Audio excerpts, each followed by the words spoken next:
नमस्कार विद्यार्थी मित्रांनो, स्वागत आहे तुमचं आजच्या नवीन व्हिडिओमध्ये। तर विद्यार्थी मित्रांनो, आज आपण 16 मे 2025 च्या चालू घडामोडी पाहत आहोत। यामध्ये आपण खूप महत्त्वाचे 10 प्रश्न आणि त्यांचे स्पष्टीकरण पाहण्याचा प्रयत्न केलेला आहे। तर विद्यार्थी मित्रांनो, खरंच आजचा व्हिडिओ खूप इंटरेस्टिंग होणार आहे। तर आजच्या व्हिडिओची जर तुम्हाला पीडीएफ हवी असेल तर व्हिडिओच्या डिस्क्रिप्शन बॉक्समध्ये आपल्या टेलिग्राम चॅनेलची लिंक आहे। तेथे तुम्हाला सर्व व्हिडिओच्या पीडीएफ अगदी फ्रीमध्ये मिळतील। तर थोडाही वेळ वाया न घालवता या व्हिडिओला सुरुवात करूयात। यानंतर विद्यार्थी मित्रांनो, आपण कालच्या चालू घडामोडी पाहून घेऊयात व्हिडिओ सुरू करण्याच्या अगोदर। तर कालचा पहिला प्रश्न होता, महाराष्ट्रातील भारत देशाचे नवीन सरन्यायाधीश कोण ठरणार आहे? तर भूषण रामकृष्ण गवई। यानंतर पुढील प्रश्न कालचा, तर बगलिहार जलविद्युत प्रकल्प धरण कोणत्या नदीवर बांधले आहे? तर चिनाब। यानंतर वर्ल्ड लॉ काँग्रेस पुरस्कार मिळवणारे पहिले भारतीय वकील कोण बनले आहेत? तर भुवन रिभू बनले आहेत। यानंतर कालचा चौथा प्रश्न, कोणत्या ठिकाणच्या पोलिसांनी नई दिशा नावाचा कार्यक्रम सुरू केला आहे नुकताच? तर नवी दिल्ली। यानंतर भारतीय इंटरनेट अँड मोबाईल संघाच्या चेअरमन पदी नुकतीच कोणाची नियुक्ती करण्यात आली? तर MN श्रीनिवासू यांची नियुक्ती करण्यात आलेली आहे। यानंतर पुढील प्रश्न, 23 ते 28 मे दरम्यान बंगालच्या उपसागरामध्ये चक्रीवादळ निर्माण होऊ शकते, तर त्याचे संभाव्य नाव काय असेल? तर शक्ती असे त्याचे संभाव्य नाव असणार आहे। तर यानंतर पुढील प्रश्न होता कालचा, तर भारतातील पहिली भूऔष्णिक उत्पादन विहीर कोणत्या राज्यात बांधण्यात आली आहे? तर अरुणाचल प्रदेश या राज्यामध्ये। यानंतर महत्त्वाचा प्रश्न होता कालचा मित्रांनो, तर UPSCच्या अध्यक्षपदी नुकतीच कोणाची नियुक्ती करण्यात आली? तर अजय कुमार यांची। यानंतर जगातील पहिले रोबोटिक AI हॉस्पिटल कोणत्या देशात उघडण्यात आले आहे? तर चीन या देशामध्ये उघडण्यात आले आहे। यानंतर 10वा प्रश्न होता कालचा, तर तालिबान सरकारने कोणत्या देशात बुद्धिबळ खेळावर बंदी घातली आहे? तर अफगाणिस्तान या। यानंतर श्रीलंकामध्ये आयोजित तिरंगी महिला क्रिकेट स्पर्धेचे विजेतेपद कोणी जिंकले? तर आपल्या भारत देशाने जिंकले आहे। यानंतर पुढील प्रश्न, तर 15 मे रोजी साजरा केला जाणारा आंतरराष्ट्रीय कुटुंब दिवस कसा महत्त्वपूर्ण आहे? तर कुटुंबाच्या कल्याणासाठी जागरूकता वाढवणे यासाठी महत्त्वपूर्ण आहे। यानंतर विद्यार्थी मित्रांनो, आपण आजच्या चालू घडामोडीकडे लक्ष देऊया। तर आजचा आपला पहिला प्रश्न असणार आहे, कोणत्या देशाने भारताविरुद्ध ऑपरेशन बुनियान उल मारसूद सुरू केलेले आहे? तर याचे योग्य उत्तर आहे ऑप्शन ए, पाकिस्तान या। कोणत्या देशाने? तर पाकिस्तान या देशाने। तर याविषयी आपण शॉर्टमध्ये महत्त्वाची माहिती पाहूयात।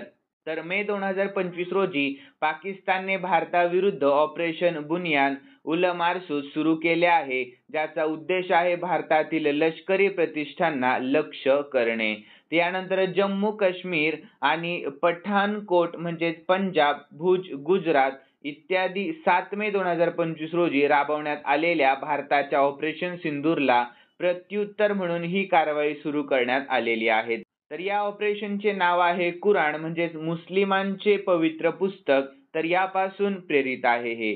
तर बुनियान उल मारसूस या अरबी भाषेत वितळलेल्या शिशाने बनलेली भिंत असा अर्थ होतो, जो एकता, शक्ती आणि अटळ आघाडीचे प्रतीक आहे। ठीक आहे, लक्षात ठेवा।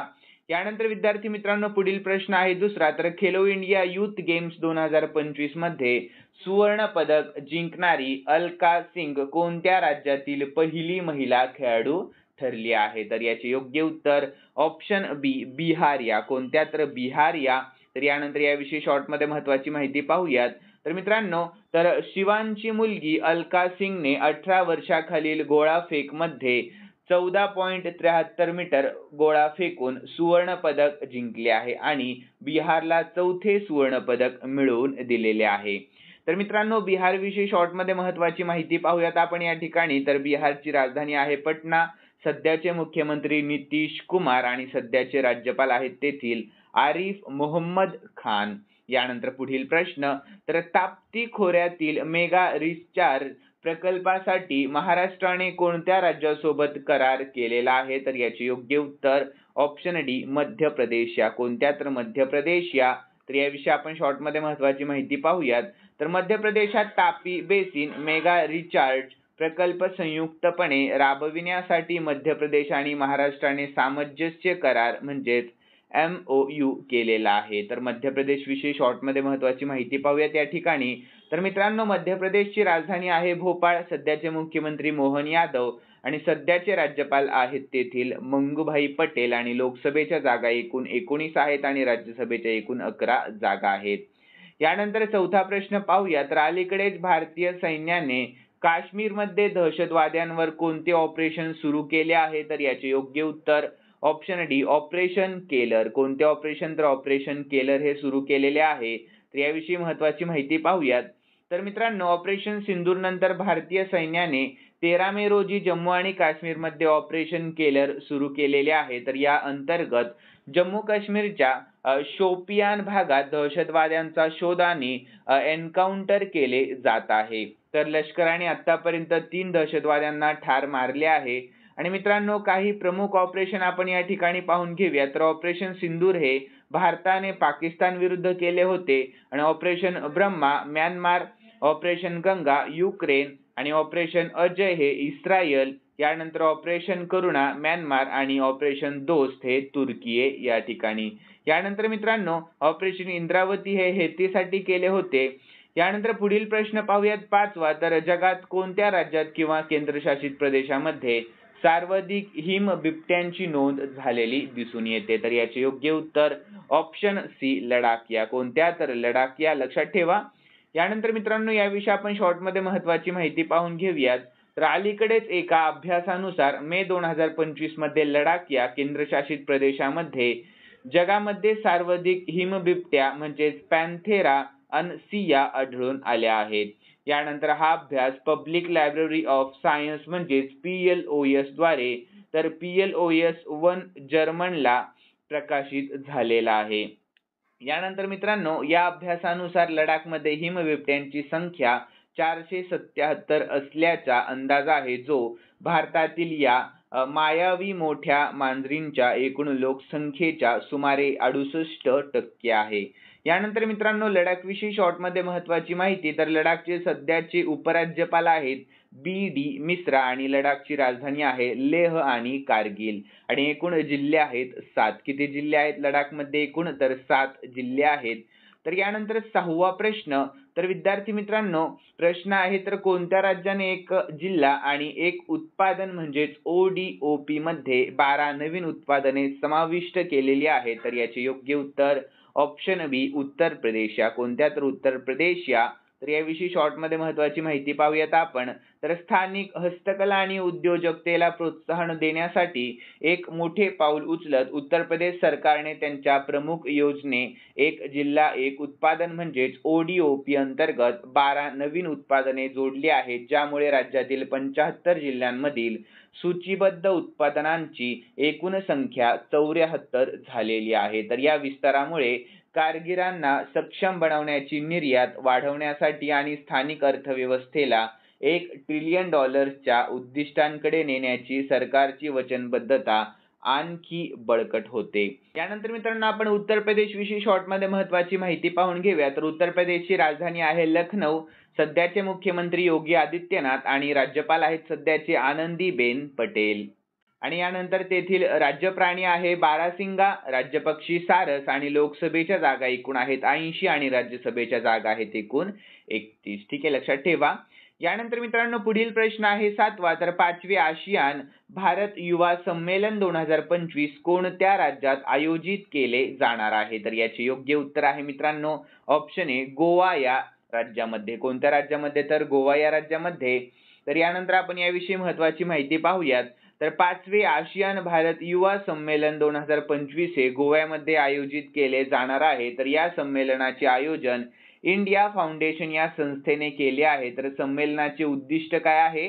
तर युवा नेत्यांना एकत्र आणून त्यांच्यामध्ये संवाद, सहकार्य आणि नवकल्पतेला चालना देणे. यानंतर मित्रांनो, संमेलनाचे आयोजन 28 जुलै ते 1 ऑगस्ट 2025 या कालावधीमध्ये होणार आहे. तर या संमेलनाचे शीर्षक आहे connecting the youth shaping our future. तर या कार्यक्रमामध्ये आशियान देशातील तरुण नेतृत्व एकत्र येऊन भविष्यातील आव्हानांवर चर्चा करतील आणि सहकार्याच्या नव्या मार्गाचा शोध घेणार आहेत. यानंतर मित्रांनो पुढील प्रश्न आहे 8वा, तर भारतीय महिला क्रिकेट संघाने ICC एकदिवसीय क्रमवारीमध्ये आपले कितवे स्थान कायम राखले आहे? तर याचे योग्य उत्तर आहे ऑप्शन बी, तिसरे स्थान राखले आहे. आपले कितवे? तर तिसरे स्थान राखले आहे. तर याविषयी शॉर्टमध्ये महत्त्वाची माहिती पाहूयात. तर भारतीय महिला क्रिकेट संघाने ICC महिला एकदिवसीय संघ क्रमवारीमध्ये तिसरे स्थानावर आपले स्थान कायम ठेवले आहे. तर सध्या भारताकडे 34 सामन्यांमध्ये 3835 गुण असून त्यांचे रेटिंग 113 आहे. तर या स्थितीत त्यांनी इंग्लंडचा मागोवा घेतला असून त्यांच्याशी फक्त 6 गुणांचा फरक आहे. तर अद्यापही ऑस्ट्रेलिया 168 रेटिंग गुणांसह अव्वल स्थानावर आहे. तर यानंतर विद्यार्थी मित्रांनो पुढील प्रश्न आहे 9वा आणि खूप महत्त्वाचा प्रश्न आहे. पण हा प्रश्न सुरू करण्याच्या अगोदर एक महत्त्वाची सूचना. तर मित्रांनो या व्हिडिओचं लाईकचे टार्गेट आपण फक्त 200 लाईक ठेवलेलं आहे. किती? तर फक्त 200 लाईक. तर मित्रांनो तुमचं 200 लाईकच माझ्यासाठी दररोज PDF टेलिग्रामला अपलोड करण्याचं प्रोत्साहन देतं. तर मित्रांनो आणि व्हिडिओच्या शेवटी देखील मी तुम्हाला कालचा झालेला चालू घडामोडीचा प्रश्न देत असतो. त्या प्रश्नाचे उत्तर तुम्ही कॉमेंट बॉक्समध्ये सांगण्याचा प्रयत्न करत जा. तर तुमचं कॉमेंटमध्ये प्रश्नाचे उत्तर आणि व्हिडिओचं लाईकचं टार्गेट हे जर पूर्ण झालं तर दररोज मी PDF टेलिग्रामला अपलोड करण्याचं प्रोत्साहन मिळतं मला. तर न चुकता मी ही PDF रोज अपलोड करत जाईल. तर चला प्रश्नाला सुरुवात करूयात.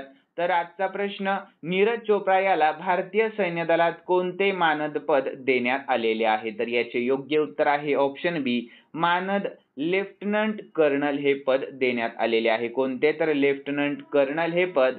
तर याविषयी शॉर्टमध्ये महत्त्वाची माहिती पाहूयात. तर भारतीय भालाफेकपटू नीरज चोप्राला भारतीय प्रादेशिक लष्करामध्ये मानद लेफ्टनंट कर्नल पद देण्यात आले आहे. तर मित्रांनो मंत्रालयाच्या 13 मे 2025 रोजीच्या अधिसूचनेनुसार 16 एप्रिल 2025 पासून नीरजला हे मानद पद प्रदान करण्यात आले आहे. तर नीरज चोप्रा हे 2020 टोकियो ऑलिम्पिक मध्ये सुवर्ण पदक विजेते होते. 2024 पॅरिस ऑलिम्पिक मध्ये रौप्य पदक विजेते होते आणि 2023 वर्ल्ड ॲथलेटिक्स चॅम्पियनशिप मध्ये सुवर्ण पदक विजेते ठरले आहेत. तर त्यांनी 2016 मध्ये भारतीय लष्करामध्ये नाईब सुभेदार म्हणून सेवा स्वीकारली देखील होती. यानंतर त्यांच्या क्रीडा क्षेत्रातील योगदानाबद्दल त्यांना पॅराम विशिष्ट सेवा पदक म्हणजेच PVSM, पद्मश्री आणि विशेष सेवा पदक म्हणजे VSM यांसारख्या सन्मान प्रदान झालेले आहे. तर या मानद पदांमुळे त्यांचे लष्करातील योगदान आणि क्रीडा क्षेत्रातील उत्कृष्टता यांचा गौरव करण्यात आलेला आहे. यानंतर मित्रांनो नीरज चोप्रा हे भारतीय क्रिकेटपटू महेंद्रसिंग धोनी आणि कपिल देव यांच्यानंतर भारतीय लष्करामध्ये मानद लेफ्टनंट कर्नल पद प्राप्त करणारे तिसरे खेळाडू ठरले आहेत. यानंतर या सामन्यामुळे त्यांचे क्रीडा क्षेत्रातील योगदान आणि देशसेवेतील कार्य यांना अधिक मान्यता मिळालेली दिसून येते. यानंतर पुढील प्रश्न आहे 10वा आणि शेवटचा प्रश्न आहे. तर विद्यार्थी मित्रांनो हा प्रश्न आपण दिनविशेषवर घेतलेला आहे. प्रश्नाकडे लक्ष द्या. तर भारतामध्ये 16 मे रोजी कोणत्या राज्याचा स्थापना दिवस साजरा केला जातो? तर याचे योग्य उत्तर आहे ऑप्शन बी, सिक्कीम या राज्याचा स्थापना दिवस साजरा केला जातो. तर यानंतर याविषयी शॉर्टमध्ये महत्त्वाची माहिती पाहूयात आपण. तर 16 मे 1975 रोजी सिक्कीम भारताचे 22वे राज्य म्हणून अधिकृतपणे अस्तित्वात आले. तर त्याआधी सिक्कीम हे स्वातंत्र्य संस्थान होते. तर 1975 मध्ये घेण्यात आलेल्या जनमत संग्रहात बहुमताने भारतामध्ये सामील होण्याचा निर्णय घेण्यात आला. तर त्या घटनेच्या स्मरणार्थ दरवर्षी 16 मे रोजी सिक्कीमचा राज्य स्थापना दिवस साजरा केला जातो. यानंतर मित्रांनो उदाहरण पाहूयात आपण. तर सिक्कीम राज्याच्या स्थापना दिनानिमित्त गंगटोकमध्ये विविध सांस्कृतिक कार्यक्रम, पदयात्रा व शासकीय कार्यक्रमांचे आयोजन केले जाते. यानंतर आपण 16 मेची स्टॅटिक जीके पाहून घेऊयात मित्रांनो. तर सिक्कीम राज्य दिवस 1975 मध्ये सिक्कीम भारताचा 22वा राज्य बनला. यांनी 1996 मध्ये अटल बिहारी वाजपेयी यांनी भारताचे 10वे पंतप्रधान म्हणून शपथ घेतली. यानंतर मित्रांनो मे महिन्यातील महत्त्वाचे दिवस देखील आपण पाहून घेऊयात. शॉर्टमध्ये घेऊयात. 1 मे रोजी महाराष्ट्र दिन व आंतरराष्ट्रीय कामगार दिवस साजरा करण्यात आला. 3 मे दिवशी जागतिक प्रेस स्वातंत्र्य दिवस. 7 मे दिवशी रवींद्रनाथ टागोर यांचा जन्म. 8 मे दिवशी जागतिक रेड क्रॉस दिवस, 10 मे दिवशी 1857चा स्वातंत्र्य उठावाची सुरुवात झाली आणि 11 मे दिवशी राष्ट्रीय तंत्रज्ञान दिवस, 12 मे दिवशी आंतरराष्ट्रीय पारिचारिका दिवस आणि 14 मे दिवशी इस्रायल देशाची स्थापना झाली. यानंतर मित्रांनो 15 मे दिवशी आंतरराष्ट्रीय कुटुंब दिवस साजरा करण्यात आला आणि आज म्हणजे 16 मे दिवशी सिक्कीम भारतात 22वे राज्य म्हणून समाविष्ट झाले 1975 मध्ये. यानंतर विद्यार्थी मित्रांनो खालील प्रश्न मी स्पेशली तुमच्यासाठी ठेवलेला आहे आणि हा प्रश्न आपण कालच्या चालू घडामोडीमध्ये पाहिला होता.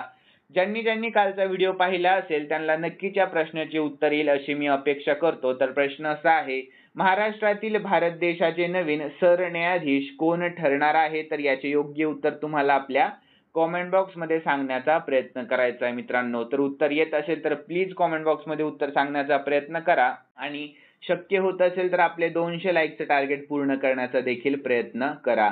यानंतर मित्रांनो तुम्हाला जर व्हिडिओ आवडला असेल तर नक्कीच व्हिडिओला लाईक करा आणि सबस्क्राईब करायला अजिबात विसरू नका. तर चला भेटूयात नवीन व्हिडिओमध्ये. धन्यवाद.